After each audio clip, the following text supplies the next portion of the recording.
बिस्मिल्लाहिर्रहमानिर्रहीम। अस्सलाम वालेकुम नाज़रीन, नाइट एडिशन के साथ मैं हूं सरवत वलीम। जनरल फैज़ के फैज़ से कौन कौन फैज़याब हुआ? कौमी सियासत में गूंज बदस्तूर बरकरार है। मुस्लिम लीग नून सियासत में अमल दखल, जबकि पीपल्स पार्टी कह रही है मकाफात अमल। पंजाब के दौरे पर आए बिलावल भुट्टो जरदारी ने भी इस हवाले से खूब तीर बरसाए। उन्होंने इमरान खान साहब और फैज़ हमीद को वक्त का फ़िरौन तक करार दे दिया। क्या जनरल फैज़ हमीद के खिलाफ आने वाला फैसला वाकई मकाफाती अमल का शाखसाना है, या सियासत का वो खेल जो महज पार कॉरिडोर के गिर्द घूमता और झूमता है? क्योंकि फैज़ नेटवर्क के राब्तों के ताने बाने अहले सियासत से जोड़े जा रहे हैं। बड़े बड़े इंकशाफात भी हमारे सामने आ रहे हैं। दूसरी तरफ खैबर पख्तूनख्वा में गवर्नर राज के इंदिए भी दिए जा रहे हैं, और इस बार ये तकरार खुद chairman Peoples Party Bilawal Bhutto Zardari ने की है, जिन्होंने चिन्योट में मीडिया से गुफ्तगू की और कहा कि पीटीआई खुद अपने तर्ज अमल से विफाक को मजबूर कर रही है। बिलावल भुट्टो ने सूबे में बदअमनी बरकरार रहने पर गवर्नर राज के इम्कान और इस ऑप्शन की मौजूदगी का वाज़ेह इशारा दिया। एक तरफ पीटीआई को लेकर पीपल्स पार्टी का मौक़िफ़ जारहाना है, मगर दूसरी तरफ तहरीक इंसाफ की हिकमत अमली मुमकिन तौर पर मुफाहमाना है, क्योंकि इत्तलात ये हमारे सामने आ रही हैं कि पीटीआई ने सियासी मुफाहमत के लिए पीपल्स पार्टी से राब्ते का फैसला कर लिया है। एक कदम आगे बढ़ने के लिए वो अब तैयार हैं। पीपल्स पार्टी से राब्ता तहरीक तहफ़्फ़ुज़ यानी पाकिस्तान के प्लेटफॉर्म से किया जाएगा। पीपल्स पार्टी को 2 रोज़ा कौमी कॉन्फ्रेंस में शिरकत की दावत भी दी जाएगी, मगर एक अहम सवाल यह है कि क्या पाकिस्तान पीपल्स पार्टी मुमकिन तौर पर पीटीआई की जानिब से एक कदम बढ़ाने पर कोई मुस्बत रिस्पांस देगी? इसी पर बात करेंगे। पाकिस्तान पीपल्स पार्टी के सीनियर रहनुमा कादिर खान मंदुक़ैल साहब मौजूद है, मैं उन्हें खुशामदीद कहूँगी। बहुत बहुत शुक्रिया कादिर खान मंदुक़ैल साहब आपके कीमती वक्त के लिए। सर, सबसे पहले तो इस वक्त जो भौचाल है पाकिस्तान के अंदर तकरीबन पिछले 48 से 50 घंटों के दौरान, वो है कि फैज़ हमीद के खिलाफ जो कार्रवाई का फैसला किया गया, जो 14 साल कैद मामुशक्कत का फैसला उनके खिलाफ सुनाया गया है, इस फैसले को पाकिस्तान पीपल्स पार्टी किस तरह से देख रही है? बहुत शुक्रिया। देखिए, ये तो मुकाफात अमल है। हम तो आज से पहले ये कहते थे, 2018 में जो RTA सिस्टम बिठा के फैज़ हमीद ने पीटीआई को पाकिस्तान के ऊपर मुसल्लत की है, जो कि इस वक्त पाकिस्तान कौम भी भुगत रही है और भुगत रही है फैज़ हमीद को। तो मैं ये समझ रहा हूँ कि हम तो पहले ही ये कहते थे कि ये गठजोड़ है। तो मैं ये समझ रहा हूँ ये जो 14 साल की सजा हुई है बहुत कम है, लेकिन ये तो खैर एक करप्शन में एक छोटा सा केस है।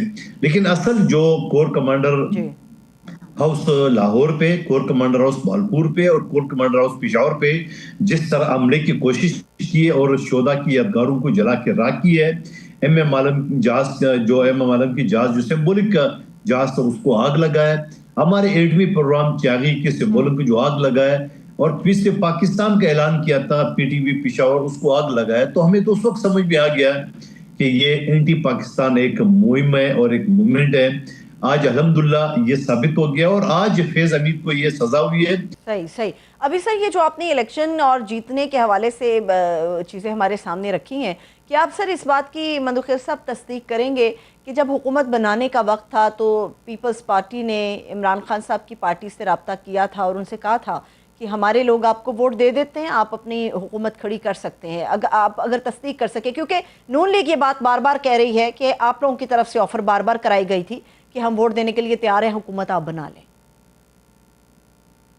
देखिए, खुर्शीद शाह साहब, नदीम अफजल चल जो हमारे तर्जुमान हैं, उन्होंने पीटीआई से रब्ता किया है और बार बार कई शो में हम ये बात कर चुके हैं। अब तो नून लीग भी इसको तस्दीक करे। हमने इनको ये कहा कि आइए, आपकी चूंकि एक सियासी जमात नहीं बल्कि एक आज़ादी सियासी आपकी एक अक्सरियत है, हम आपको गैर मशरू तौर पर सपोर्ट करें। देखो, 3 पार्टी, पीटीआई, पीपल्स पार्टी, नून लीग, इनमें से 3 की जो मुख्तलिफ जो रेशो है, हमारे इस वक्त 74 MNA पहले कम थे।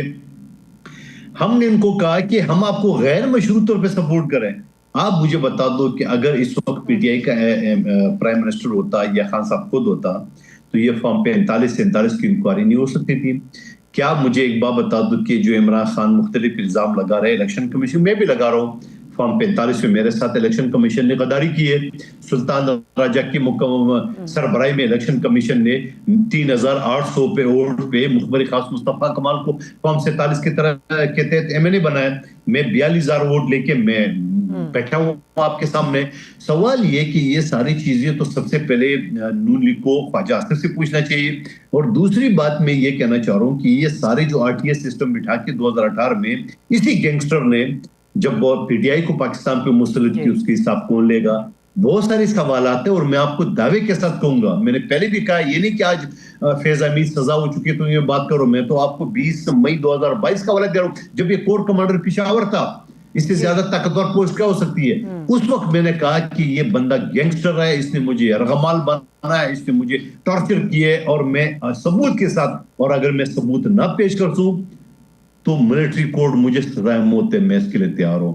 लेकिन अगर मैं सच हूं तो सबसे पहले इमरान खान को और फैज हमीद को यही सजा दे जो सजा मैं अपने लिए तजवीज करूं। सवाल ये कहने का, ये सारी चीजों ये जो का अभी इस सजा के ऊपर सर प्रेस रिलीज आई है, वो उसमें ये बताया गया है कि अभी बहुत सारी चीजें हैं जिनको इन्वेस्टिगेट किया जाएगा, और ऐन मुमकिन है कि जो चीजें आपके साथ पेश हुई या फैज हमीद ने जो रवैया आपके साथ रवा रखा उसके ऊपर भी इन्वेस्टिगेशंस होंगी, मामला आगे बढ़ेंगे।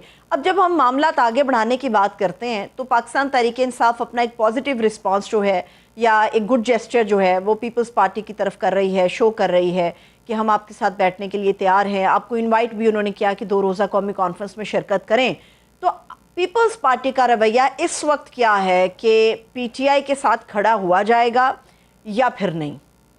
देखिए, 8 फरवरी के इलेक्शन के बाद खुर्शीद शाह साहब ने और उसके बाद हमारे तर्जुमान नदीम अफजल चंद साहब ने पीटीआई को ऑफर किए कि आपके पास मेजॉरिटी है और हमारे बगैर आप वज़ीर आज़म नहीं बना सकते हो, तो हम आपको ऑफर कर रहे हैं कि आप गैर मशरूत तौर पे हम आपको ऑफर कर रहे हैं, हम आपको सपोर्ट कर रहे हैं। जवाब क्या मिला? ये तो चोर है, डाकू है। आप मुझे उसके बाद तो फिर ज्वाइंट सेशन से आसिफ अली जरदारी साहब ने खिताब करते हुए ये ऑफर किए और मुझ जैसे कारकुनों ने सैकड़ों मरतबा ऑफर किए। जवाब क्या मिला? तुम लोग तो चोर हो, डाकू हो। अब ये सारी बातें कह के इमरान खान ने अपने आप को बंद गली में खड़ा कर दिए।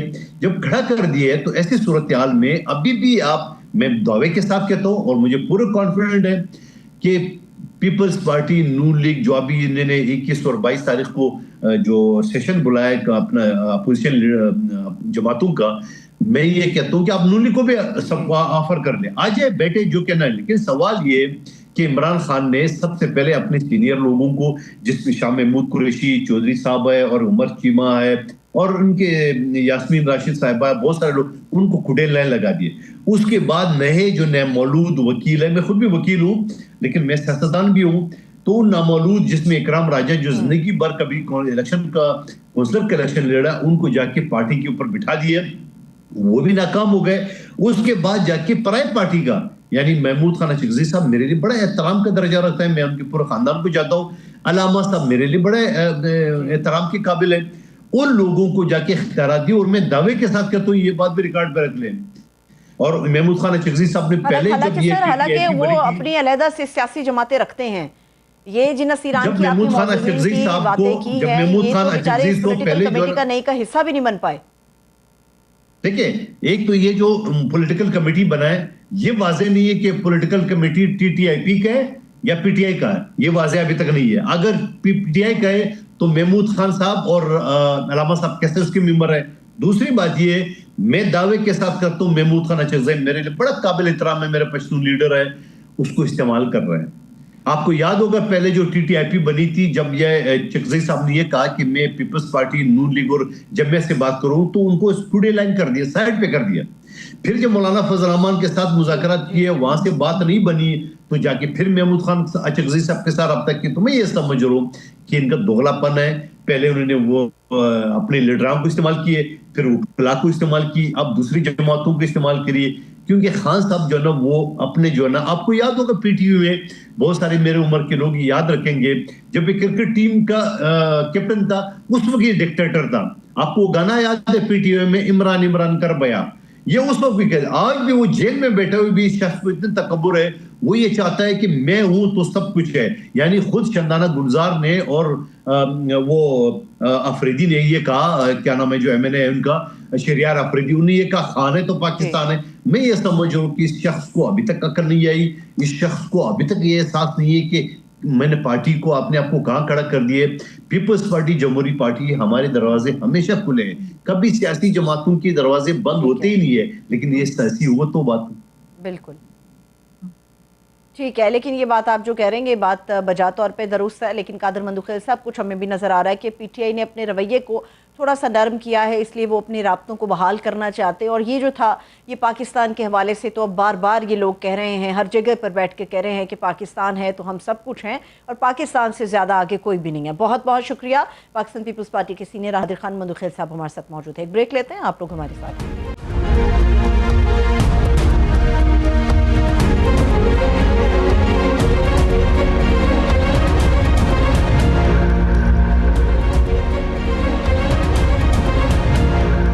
ब्रेक के बाद एक मरतबा फिर से खुश आमदेद कहेंगे। नाज़रीन, जब से फैज़ हमीद को सज़ा मिली तब से ऐसा महसूस हो रहा है कि ये महज एक सज़ा नहीं, बल्कि ये पाकिस्तान की सियासत के उफक पर गरजते हुए बादलों की पहली कड़क है। सेनेटर फैसल वाउडा हों या हुकूमती वज़रा, वो ये मानते हैं कि फैज़ हमीद को अभी सिर्फ 4 इल्ज़ामात पर सज़ा सुनाई गई है, मगर 9 मई का बाब अभी बंद नहीं हुआ। इंक्वायरी जारी है, फाइलें खुल रही हैं और पीटीआई के बयानिए की ज़मीन शायद सिरक रही है। ऐसे में वज़ीर दिफा ख्वाजा आसिफ का ये कहना कि इमरान खान और फैज़ हमीद के अनासिर अब भी एक साथ अंदर मौजूद हैं, मगर मुल्क की सूरत हाल पर असरअंदाज हैं, महज एक बयान नहीं है, बल्कि ये इस बात का भी इंदिया है कि आने वाले दिनों में पीटीआई के लिए मज़ीद हालात सख्त हो सकते हैं, मज़ीद फैसले आ सकते हैं और मज़ीद नाम ज़ेर बहस भी आ सकते हैं। एक तरफ माइनस इमरान खान और उन्हें अडियाला जेल से मुंतकिल करने की बहस जारी है, पीटीआई पर पाबंदी और केपी में गवर्नर राज लगाने के बहाने तलाश किए जा रहे हैं, मगर दूसरी तरफ पीटीआई अपनी ही उलझनों में शायद उलझी हुई भी नजर आती है। खबरें आ रही हैं कि अंदरूनी इख्तलाफात, कानूनी और सियासी मुश्किलात के बाद तहरीक इंसाफ को अब माली बहरान ने भी घेर लिया कि पार्टी को अपने मुंतखब नुमाइंदगान से तनख्वाहों का 10% मांगना पड़ रहा है। इस सारे पस मंजर में पीटीआई ने एक नई 23 रुकनी सियासी कमेटी भी तश्कील दी, जिसमें बड़े बड़े नाम और मुख्तलिफ ख्याल के लोग शामिल किए गए। मगर अब ये तनकीद है कि क्या ये कमेटी अंदरूनी इख्तलाफात ख़त्म करेगी या इख्तलाफात को बाकायदा शक्ल देगी? क्या वाज़ेह हो सकेगा कि सड़क पर जाना है या मेज़ पर बैठना है, या फिर ये कमेटी भी महज एक एलामिया तक महदूद रहेगी? अपोजिशन की कौमी कॉन्फ्रेंस भी करीब है। ये जानना बड़ा अहम है कि अगर अपोजिशन हुक्मरान इत्तेहाद से पीपल्स पार्टी को दावत देने जा रहे हैं तो फिर नून लीग को माइनस क्यों किया जा रहा है? क्या ऐसे कौमी डायलॉग की फिजा साजगार हो सकेगी? इन्हीं इश्यूज़ पर बात करेंगे। तहरीक इंसाफ के सीनियर रहनुमा हुमायूं मोहम्मद साहब हमारे साथ मौजूद हैं, उन्हें खुश आमदीद कहेंगे। सेनेटर साहब, बहुत शुक्रिया आपके वक्त के लिए। सेनेटर साहब, पहले तो ये ज़रा बता दीजिए कि ये जो कहा जा रहा है कि जी माली बहरान का सामना है पाकिस्तान तहरीक इंसाफ को, और जो नुमाइंदगान या अरकान पार्लियामेंट हैं वो 10% अदा करेंगे, तकरीबन 50,000 के करीब जो एक तखमीना बताया जा रहा है, इसके ऊपर तनकीद बड़ी हो रही। क्या वजह है कि फंड की कमी का सामना है पीटीआई को? बिस्मिल्लाहिर्रहमानिर्रहीम, या का नाबुदो या का नस्ताईन। देखिए, इस तरह है कि पाकिस्तान तहरीक इंसाफ वो वाहिद पॉलिटिकल पार्टी है जिन्होंने 2009 में 8-9 में ये सोचा था कि हम लोग अपने फंड्स जो है ना वो किसी एक शख्स या एक, जैसे होते हैं ना कि आप बाज बड़े बड़े लोगों को बुला लेते और उनसे फंडिंग करवाते और फिर उनको स्पेशल मराद देते हैं एंड सो फोर्थ, हम वो नहीं करेंगे।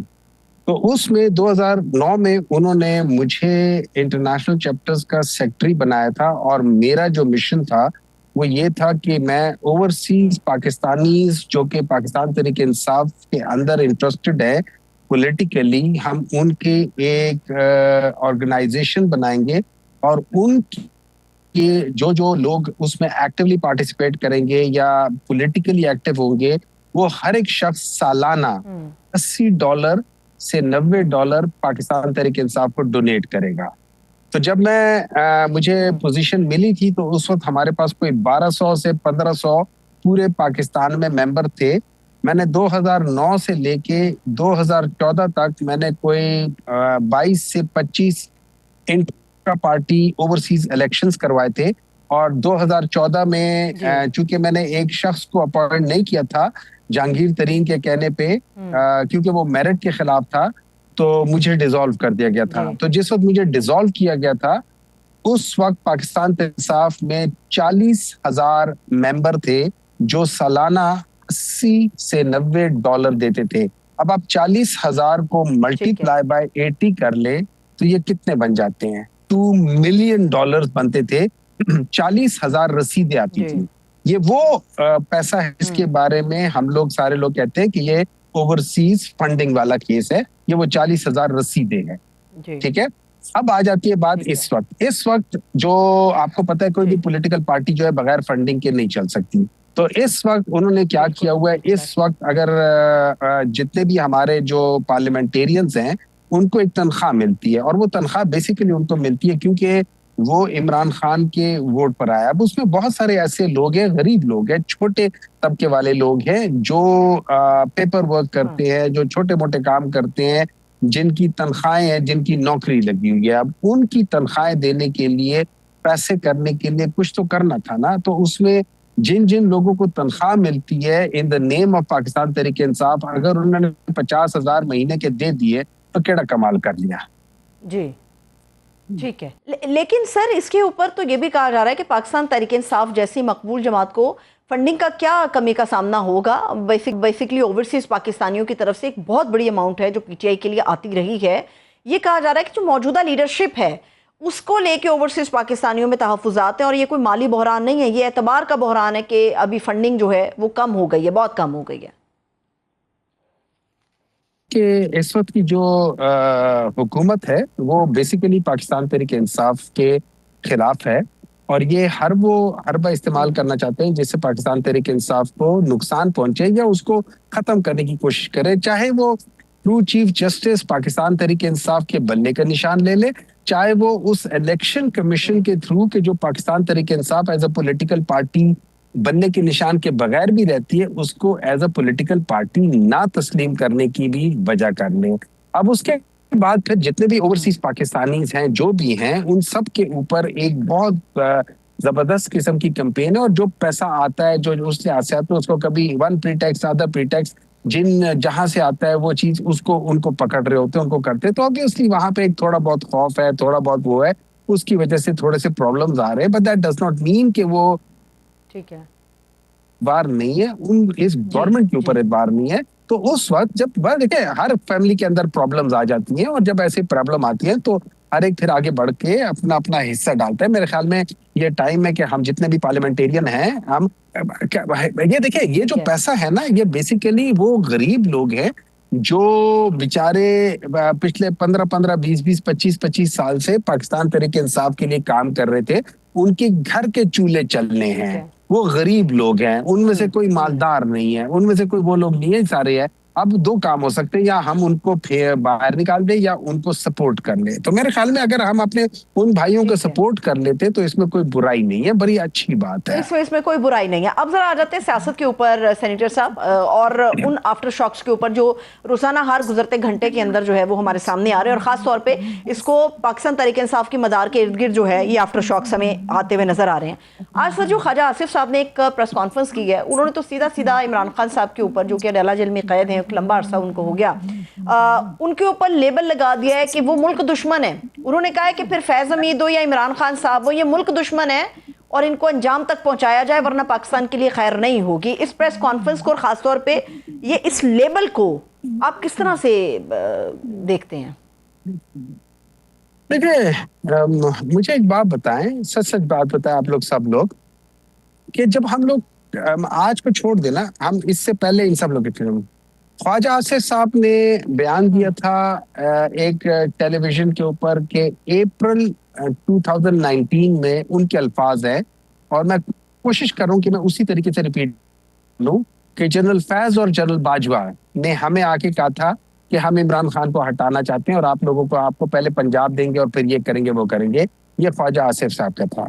मौलाना फजलुर रहमान साहब ने नदीम मलिक साहब के प्रोग्राम में कहा था, उन्होंने कहा था कि जनरल फैज और जनरल बाजवा ने हमें ये कहा था, और सबके प्रेजेंस में कहा था। मींस उन्होंने कहा कि क्या पीपल्स पार्टी भी वाले भी थे, जमा बाकी लोग भी उधर थे, पीएमएलएन वाले भी थे, उन्होंने कहा सब उधर थे, सबके सामने कहा था। ठीक है, बिलावल भुट्टो ने कहा हुआ है कि जनरल फैज और जनरल बाजवा। अच्छा, फैसल वावडा साहब ने कहा हुआ है कि उन्होंने और जनरल फैज ने मिलकर पता नहीं कहां से ब्लड निकाला था, और उसका वो सैंपल लेके, पता नहीं किसी चीज का बता रहे थे कि उसका सैंपल लेके उसमें प्लेटलेट की वजह से ये क्या मियां नवाज शरीफ साहब का तैयार कराई थी रिपोर्ट, ये फैसल वाडा साहब ने कहा। हाँ, जनरल फैज के साथ ही मिलके ना उन्होंने कराई थी ना, और फिर जनरल फैज ही थे जिन्होंने मियां नवाज शरीफ साहब को बाहर भेजा था फिर यही सारे लोग थे। तो हर जगह पे तो वही लोग इनका नाम लेते हैं जो आज कह रहे थे कि वो है। अब हर जगह पे देखे, अभी आप बाकी जगहों पे देखे तो जनरल फैज तो हमेशा क्या नाम है, मियां नवाज शरीफ साहब की मदद की है। जनरल फैज ही तो थे जो हर जगह पे इन्हीं के साथ रहते थे। तो हाँ, आज अगर ये लोग कहते हैं कि जनरल फैज ने ये सब कुछ किया है, आप जरूर खोले, अरे कर ले, लेकिन जनरल फैज मेरी नजर में आप उसको पूरी तरीके से इन्वेस्टिगेट करें। अगर आप समझते हैं कि इमरान खान जो है ना एक थ्रेट है उसका, तो फिर मेरे ख्याल में अगर इमरान खान पाकिस्तान के लिए थ्रेट है तो फिर पाकिस्तान में आई डोंट नो कि कौन पाकिस्तान के लिए थ्रेट नहीं होगा अगर इमरान खान थ्रेट है। क्योंकि इमरान खान वो शख्स है जो कि मतलब शहजादों वाली जिंदगी छोड़ छाड़ के पाकिस्तान आ गया है। उसका कोई पाकिस्तान से बाहर कोई उसका पास कोई एसेट्स नहीं है, नथिंग। उसको 1.3 खरब रुपए मिल रहे थे अपनी बेगम से, लेकिन उन्होंने वो लेने से इनकार कर दिया। उन्होंने अपनी जिंदगी में अपनी सारी जायदाद शौकत खानम के नाम कर दिया। शौकत खानम पाकिस्तानी के गरीब लोगों का फ्री इलाज करता है।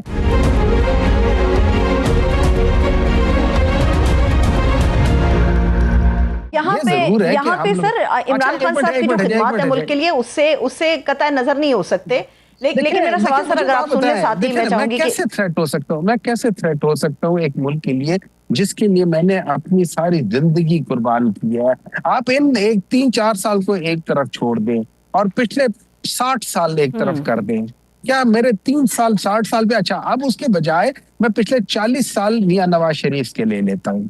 ये से 40 साल में मुझे एक बात बताए, वो कौन सा मौका था कि मियां नवाज शरीफ साहब ने इस मुल्क के लिए कोई काम किया हो? लेकिन यहाँ पे मसला ये नहीं है, मसला वो सियासत से हट के कर रहे हैं। वो कह रहे हैं कि जी पीटीआई में इमरान खान साहब और उनकी जितनी भी मैन पावर थी उन्होंने इस मुल्क में 9 मई करा दिया। नवाज शरीफ ने 9 मई तो नहीं कराया। अब ये एक इल्जाम है और 9 मई को लेके तहकीकात वो कह रहे हैं आगे बढ़ाएंगे, फैज हमीद से सारी गवाहियां लेंगे और खान साहब को चेहरे में आ जाएंगे। मुझे एक बात बताएं, अगर मैंने 9 मई किया हो तो मैं क्या कहूंगा? मैं आपको ये कहूंगा कि 9 मई के ऊपर जाके आप एक इंडिपेंडेंट तहकीक करवाएं। मैं कभी आपको कहूंगा कि कराए? मैं कभी नहीं कहूंगा, मैं हरगिज नहीं कहूंगा, क्योंकि मेरी कोशिश ये होगी कि मैं उस चीज से बचूं अगर मैंने कोई गलत काम किया है। पाकिस्तान तहरीक इंसाफ का मेन मुतालबा क्या है? पाकिस्तान तहरीक इंसाफ का मेन मुतालबा ये है कि एक कमीशन हो जो आजाद कमीशन हो, ठीक है, जुडिशियल कमीशन। वो 9 मई के वाकये की मुकम्मल आजादी तरीके से एक तहकीक करे। अच्छा, अभी रिसेंटली, अब मुझे नहीं पता, आजकल एआई का दौर है, लेकिन मैंने रिसेंटली देखा था कि मेरे ख्याल में ये एमल वली साहब किसी जगह पे जलसे में कर रहे थे कि क्या, अब मैं और उनके कोई इस किस्म के अल्फाजात थे, मुझे सही तरह याद भी नहीं है, तो इस वजह से मैं थोड़ा सा इस पे इबाम का वो करते हुए, लेकिन कहते हो मैंने ये सुना जरूर है कि वो कह रहे थे कि क्या मैं अब ये बता दूं कि जो रेडियो पाकिस्तान के अंदर कौन लोग भेज बदल के गए थे और तोड़फोड़ कर रहे थे, इस किस्म की वो बातें कर रहे थे। मुझे याद है अमल वली साहब देखिए इस किस्म, ये बातें अगर स्टेटमेंट याद है तो आप मुझे बात बताएं, इस तरह की स्टेटमेंट अगर कोई एमल वली कर रहा हो, आपके दिमाग में क्या आएगा? मुझे वैसे as a simple human being आपके दिमाग में क्या आएगा कि कोई और शख्स गया था भेज बदल के और उसने तोड़फोड़ की और इल्जाम पीटीआई पे लगाया? क्या ये आपके दिमाग में नहीं आएगा? आएगा ना। यही मेरे दिमाग में आया, ये हर पाकिस्तानी के दिमाग में आया जिसने वो वीडियो देखा है। तभी तो हम कहते हैं कि भाई आप एक दफा कर लो। नंबर 2, मैंने एक वीडियो देखी थी सोशल मीडिया में जिसमें यास्मीन राशिद साहबा गाड़ी के ऊपर बैठ के जो सबसे बड़ी जो जिस जगह पे ये लोग कहते हैं कि क्या नाम है, कोर कमांडर हाउस के सामने, वो कह रही थी कि आप लोग अंदर मत जाओ, कि आप लोग अंदर मत जाओ, ये जो आपको बुला रहे अंदर ये शरपसंद लोग हैं। अच्छा, उस वक्त जो कैमरा चला रहा था, उस कैमरे ने उसी सीक्वेंस में जब चलाया तो वहां पे तोड़फोड़ लोगों के अंदर जाने से पहले हुई थी। अब ये चीजें जब सामने हम देखते हैं तो थोड़ा सा दिल में आता है कि यार कहीं ये तो नहीं था कि कत्ल किसी और ने किया और हम लोगों को वहां पे बुला के, अब नहीं लोगों को फ्रेम करते किसी कत्ल में, आप बुला लेते, कत्ल कोई और करता है, आप जल्दी में आते हैं, आपको पता नहीं चलता, आपने वो खंजर हाथ में पकड़ लिया तो आपके ऊपर आ गया, क्योंकि खंजर के ऊपर आपका निशान आ गया। तो बहुत सारे, अच्छा फिर ज्यादातर लोगों ने, ये भी तो सेनेटर साहब मुमकिन है ना कि आईएसपीआर ने ये जो एक छोटी सी प्रेस रिलीज दी है इन सजाओं के ऊपर, उसका आखिरी पैराग्राफ इसलिए तो जेर बहस है।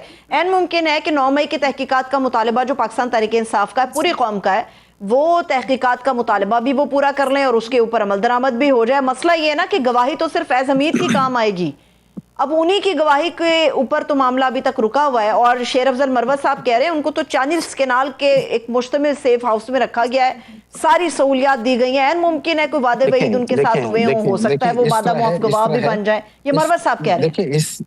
देखिए इस तरह है, मुझे नहीं पता मरवत साहब को, देखिए मैं भी एक सेनेटर हूँ, मुझे नहीं मालूम कि ये लोगों को कैसे पता चल जाता है कि वो 40 केनाल का सेफ हाउस है। सेफ हाउस का मतलब ये होता है कि किसी को पता ही नहीं है कि सेफ हाउस कहाँ है। अगर मरवत साहब को पता है कि सेफ हाउस कहाँ है, इसका मतलब है मरवत साहब उस सेफ हाउस में आते जाते रहे हैं, या मरवत साहब का वहां पे कोई लेना देना है। आई एम सॉरी, मुझे नहीं मालूम कि सेफ हाउस कहाँ है। मुझे तो पाकिस्तान में किसी भी जगह नहीं पता कि सेफ हाउस कहाँ है, होंगे एग्जिस्ट करते होंगे, मुझे नहीं मालूम कि कहाँ है। आपको मालूम है किसी सेफ हाउस का? नहीं मालूम, ठीक है।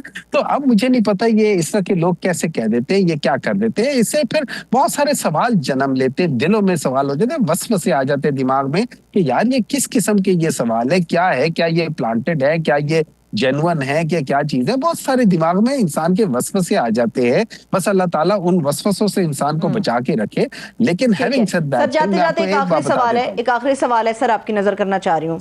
एक आखिरी सवाल है, माजरत के साथ वक्त मेरे पास कम है। मुझे सेनेटर साहब ये बताइएगा, एक तो आप लोगों ने ये जो नई पॉलिटिकल कमेटी बनाई है उसके अंदर बहुत सारे ऐसे मोतबर नाम है, पुराने नाम है जो शामिल नहीं किए गए, इसका भी बताइएगा इसकी वजह क्या है। और दूसरा ये कि जो कोहाट के अंदर जलसा होने जा रहा है उसका बेसिक मकसद क्या है, अपनी पावर को खैबर पख्तूनख्वा की हद तक शो करना, या पूरे मुल्क के लिए कोई स्ट्रैटेजी भी आप लोग कल के जलसे में देने जा रहे हैं?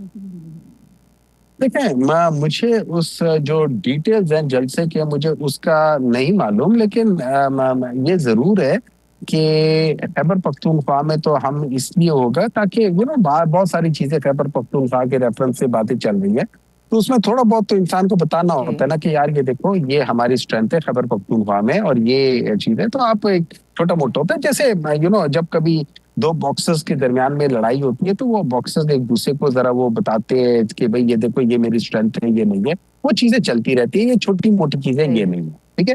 रही बात ये कि अपॉइंटमेंट्स की बात है, किसी को कर दिया, देखिए हमारे पास बहुत ज्यादा पुराने लोग हैं, नए लोग भी हैं, सारी चीजें हैं। अब इस चीज के अंदर कहीं आपको मिक्स मैच करके ना, कहीं नए लोगों को, कहीं पुराने, आप सारे के सारे पुराने लोगों को भी नहीं ला सकते, सारे के सारे नए को भी नहीं ला सकते। वही वाली बात है, damn you if you don't and damn you if you do.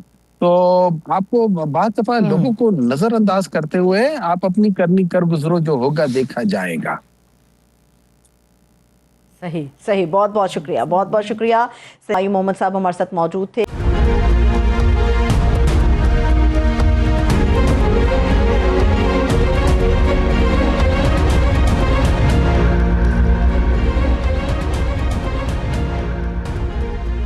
Break के बाद एक मरतबा फिर से खुशामदीद कहेंगे। पाकिस्तान में सियासत अब महज एक सियासी इख्तलाफ नहीं रही, ये ताकत, बका और बयानिए की जंग बनकर नए मरहले में दाखिल होती हुई नजर आ रही है। पार्लियामेंट के ऐवानों से लेकर बंद कमरों तक, टीवी स्क्रीन से लेकर जेल की काल कोठरियों तक एक ही सवाल है कि अब कौन बचेगा, कौन कटेगा, कौन तारीख के हाशिए पर चला जाएगा। माइनस इमरान खान और पीटीआई पर मुमकिना पाबंदी को हुकूमती लोग खुलकर सियासी तशहीर बनाकर भी पेश कर रहे हैं, जबकि अपोजिशन इसे जमहूरियत का गला घोंटने का नाम दे रही है। ये जानना अहम होता है कि सियासत तो हमेशा डायलॉग से चलती है, तो हमारे सियासतदान डेडलॉक पर आखिर बजिद क्यों हैं? सियासत तो एक दूसरे के साथ की जाती है, एक दूसरे के खिलाफ की जाती है, लेकिन ये एक दूसरे को खत्म करने के बयानात, ये कौन सी सियासत है? एक अहम नुकता यह है कि हुकूमती वज़रा बार बार फैज़ हमीद और इमरान खान के सियासी राब्तों के बारे में दावे कर रहे हैं। 9 मई वाकयात को भी लिंक किया जा रहा है, मगर ये जानेंगे कि 2.5 साल से हुकूमत इस पर सिर्फ सियासत ही क्यों कर रही है, केसेस को मंतकी अंजाम तक क्यों नहीं पहुंचाया जा रहा। वहीं पर एक और नुकता है कि अगर ये लिंक साबित हो जाता है तो इसका असर इमरान खान साहब के सियासी मुस्तकबिल पर आखिर क्या पड़ेगा। एक तरफ मौजूदा सियासी मंजरनामे में हुकूमत बज़ाहिर हमें मजबूत नजर आ रही है, आईनी बंदोबस्त, इदारा जाती हमआहंगी और ताकत उसके हाथ में है, मगर सवाल यह है कि हुकूमत अगर अपोजिशन को मुकम्मल दीवार से लगाने में कामयाब हो जाएगी तो क्या वो अवाम को कायल कर पाएगी? दूसरी तरफ अपोजिशन बिलखसूस पीटीआई शदीद दबाव में है। नई सियासी कमेटियां बन रही हैं, मगर वाज़े सिमत का फुकदान आज भी नुमाया है। ये जानना बड़ा अहम है कि फिर अगला सियासी मंजरनामा क्या होगा। क्या पाकिस्तानी सियासत एक सियासी जमूद की तरफ जाएगी जहां एक फरीक ताकतवर और दूसरा मुकम्मल कमजोर होता चला जाएगा, या फिर हमें कोई गैर मुतफ़क्के मुफाहमत, डील या सियासी रीसेट पर भी बात करने की अशद ज़रूरत है। इस पर बात करने के लिए सीनियर कार हैं आमिर ज़िया साहब, उन्होंने हमें ज्वाइन किया। मैं उन्हें खुश आमदीद कहूँगी। बहुत बहुत शुक्रिया sir, thank you so much आपके वक्त के लिए। सर, तकरीबन पिछले 48 से 50 घंटों के अंदर एक तूफ़ान बरपा है। अब समझ नहीं आ रही कि ये चाय की प्याली में एक तूफ़ान है या वाकई ये बहुत बड़ा तूफ़ान है और अपने साथ मज़ीद कई छोटे मोटे तूफ़ान हमारे सामने लेकर आने वाला है। देखिए, ज़ाहिर है कि चाय की प्याली का तूफान आप नहीं कह सकते इसे, ये पाकिस्तान का तूफान है और उसके अंदर जो है सिर्फ मसला जो है वो तहरीक इंसाफ का नहीं है। तहरीक इंसाफ तो चलें ठीक है कि वो आप जैसे कि आपने दुरुस्त फरमाया कि दबाव में है, उसकी मुश्किलात जो है बढ़ती हुई नजर आ रही हैं, एक सिमत का भी फुकदान हमें बिल्कुल नजर आ रहा है। लेकिन क्या पीटीआई की जो है मुश्किलात में पड़ने का मतलब ये है कि क्या पाकिस्तान के लिए कोई बेहतरी की उम्मीद है, कोई अच्छी उम्मीद है? क्या पाकिस्तान की मईशत चल रही है? क्या गवर्नमेंट की जो लेजिटिमेसी है अवाम की नज़र में वो कायम है? लोग जो है हुकूमत पे एतमाद करते हैं? क्या लोग इस हुकूमत के से की जो पॉलिसीज हैं उससे खुश हैं? क्या हुकूमत की पॉलिसीज जो हैं वो काम करती हुई नजर आ रही है? मईशत बहाल हो रही है यहाँ पर? तो बहुत सारे सवालात हैं और उससे जवाब में यही मिलता है कि जिस वक्त पाकिस्तान, पूरा पाकिस्तान फंसा हुआ है और उसकी एक बड़ी वजह यह है कि 2024 का इलेक्शन जिस तरह हुआ तो उसके अंदर जो है एक बहुत बड़ी पाकिस्तानियों की तादाद जो उसके नताइज को तस्लीम करने के लिए तैयार नहीं है। उसको आप गलत कहें या आप सही कहें, उनसे इख्तिलाफ करें, इत्तेफाक करें, लेकिन ये हकीकत है। अब इस मसले का हल क्या है? इस मसले का हल अगर ये है कि लोग समझते कि जी हम जबर करेंगे, हम जैसे कि आप फरमा रही थी कि हम इस इख्तिलाफ को दीवार से लगा देंगे, बल्कि दीवार में चुनवा देंगे, चले आपने चुनवा दिया, मान लेते, तो क्या उसके बाद हुकूमत की लेजिटिमेसी आ जाएगी? क्या पाकिस्तान के मसले हल हो जाएंगे? ऐसा नहीं है, बल्कि पाकिस्तान का जो कंट्रडिक्शन है, जो तदाद है हमारा, वो और ज्यादा बढ़ जाएगा।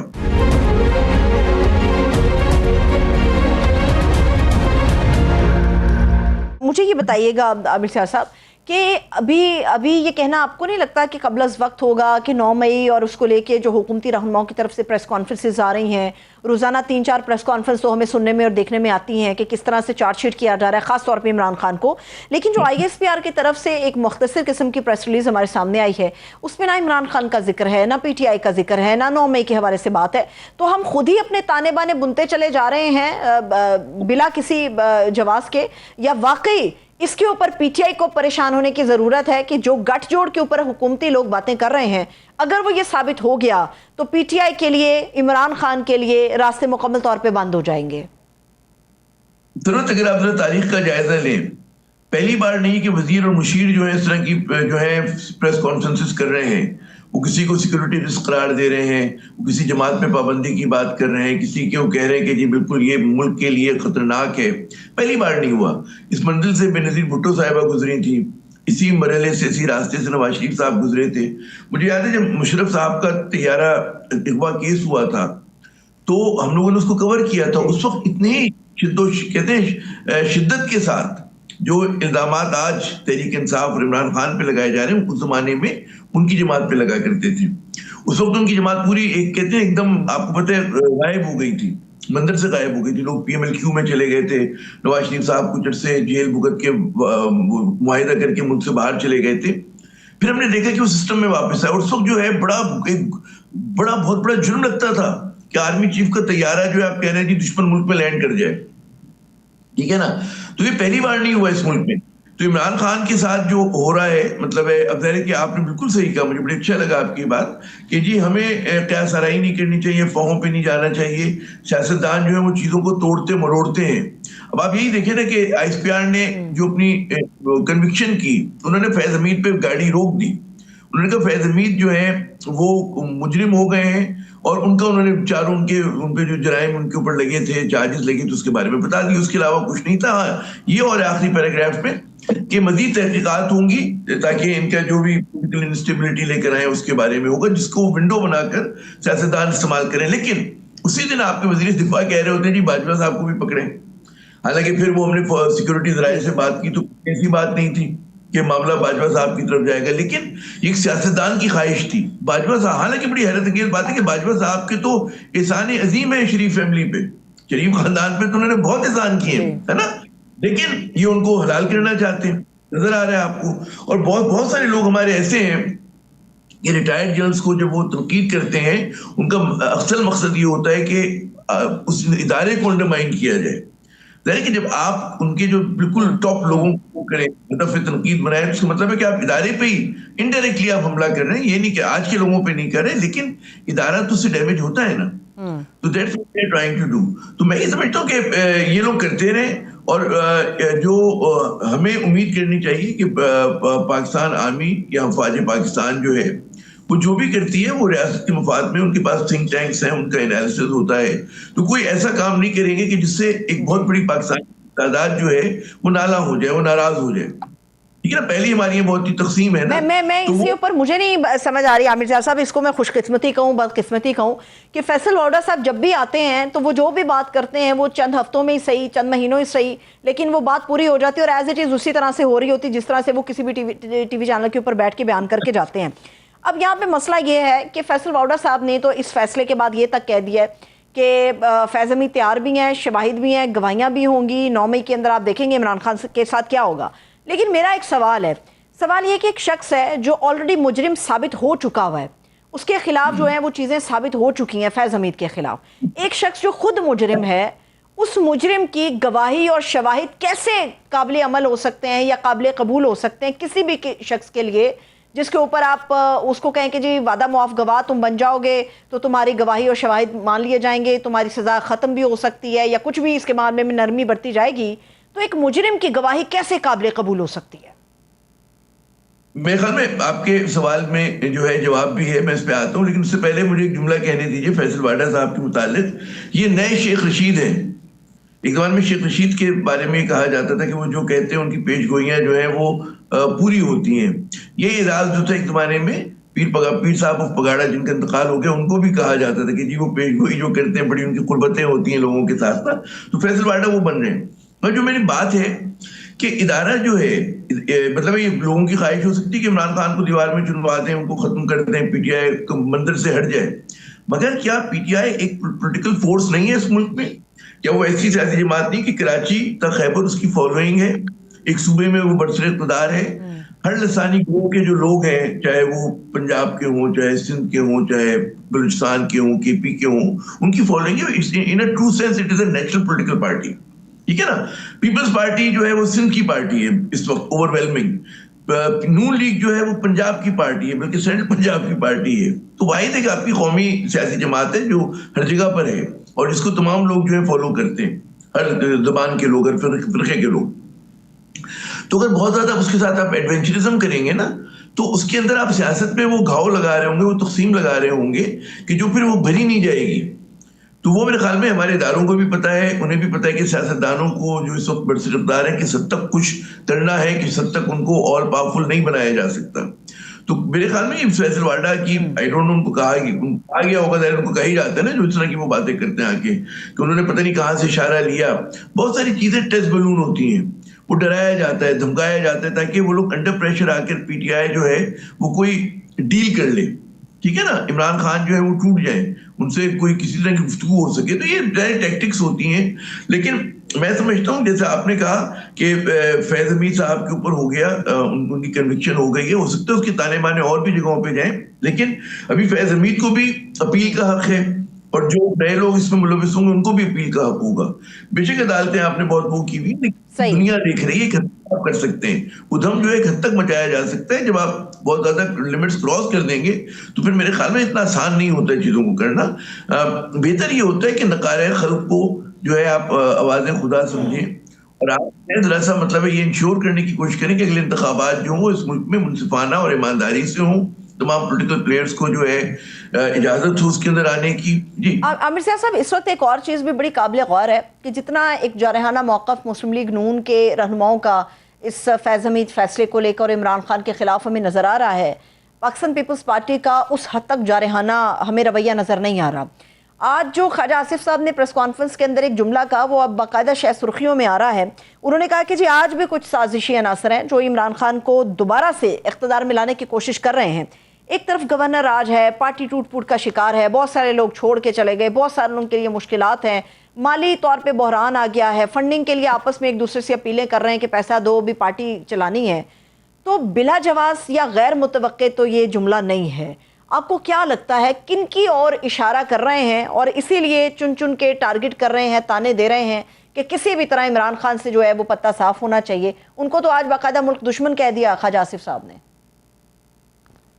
मुझे वही बड़ा दुख होता है कि ये लोग अपनी तारीख से सीखते नहीं है। यही मुल्क दुश्मनी का खिताब नवाज शरीफ पे भी लगा था, बेनजीर पे भी लगा था। तो आप कौन होते हैं जिस शख्स ने, मतलब हमें इमरान खान की सियासत से इख्तिलाफ हो सकता है, हम उस पर तनकीद कर सकते हैं और हमें करना चाहिए जो उनकी गलतियां हैं, लेकिन आप किसी को दुश्मन यूं नहीं कह सकते कि जो लोग उसका पब्लिक जो फिगर है वो 50 साल से कौम के सामने है।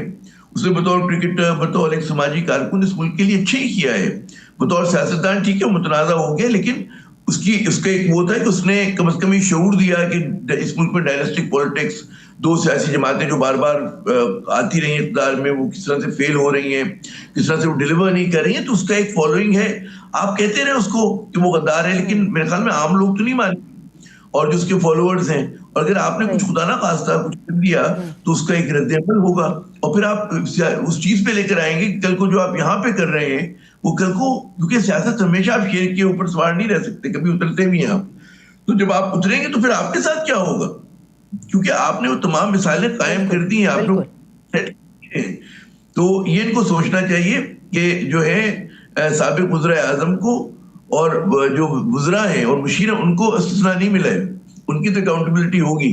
ठीक है, सही सही, बहुत बहुत शुक्रिया, बहुत शुक्रिया। Thank you. आमिर ज़िया साहब हमारे साथ मौजूद थे। इसके साथ ही मुझे इजाजत दीजिए, अपना बहुत सा ख्याल रखिए।